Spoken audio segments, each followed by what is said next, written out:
মজার একটা রান্নার রেসিপি নিয়ে আসলাম। রান্নাটা কিন্তু সিম্পল, কিন্তু খেতে খুবই মজার। তাহলে চলুন দেখা যাক রান্নার রেসিপিটা। প্রথমেই ছড়াগুলো ভালো করে ধুয়ে আমি চুলায় বসিয়ে দিলাম, মানে সিদ্ধ করতে হবে। যতক্ষণ সিদ্ধ না হচ্ছে ততক্ষণ পর্যন্ত সিদ্ধ করতে হবে। তো সিদ্ধ করার পরে এই ছেঁকে নিলাম।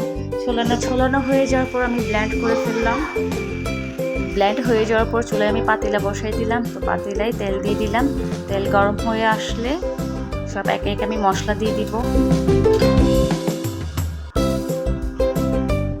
প্রথমে তো পেঁয়াজ দিলাম, পেঁয়াজের সাথে শুকনো মরিচও দিয়ে দিলাম। তো একে একে রসুন পেস্ট দিয়ে দিব, হলুদের গুঁড়ো, মরিচের গুঁড়ো আর লবণ দিয়ে ভালো করে কষিয়ে নিব। অল্প সামান্য পানি দিব যেন মশলা পুড়ে না যায়। তো ভালো করে কষাবো, মশলা যেন পুড়ে না যায়।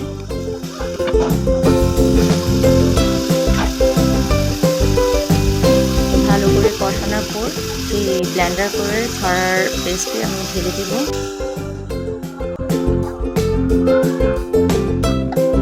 ভালো করে পরিষ্কার করে নিলাম। ঢালার পর ভালো করে নাড়াচাড়া করতে হবে যেন তলা যেন লেগে না যায়, পুড়ে যেন না যায়। ভালো করে নাড়তে হবে।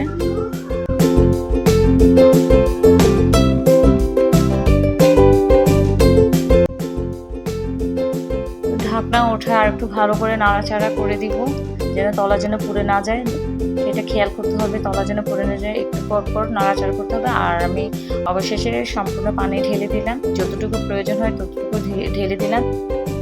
পানিটা এমনভাবে দিবেন যেন হালিমের মতো যেন ঘন হয়, বেশি পাতলা হলে মজা নেই। তারপর অবশেষে আমি কিন্তু জিরার গুঁড়া দিয়ে দিলাম। জিরাটা আমি টেলে বেটে তারপরে দিয়েছি।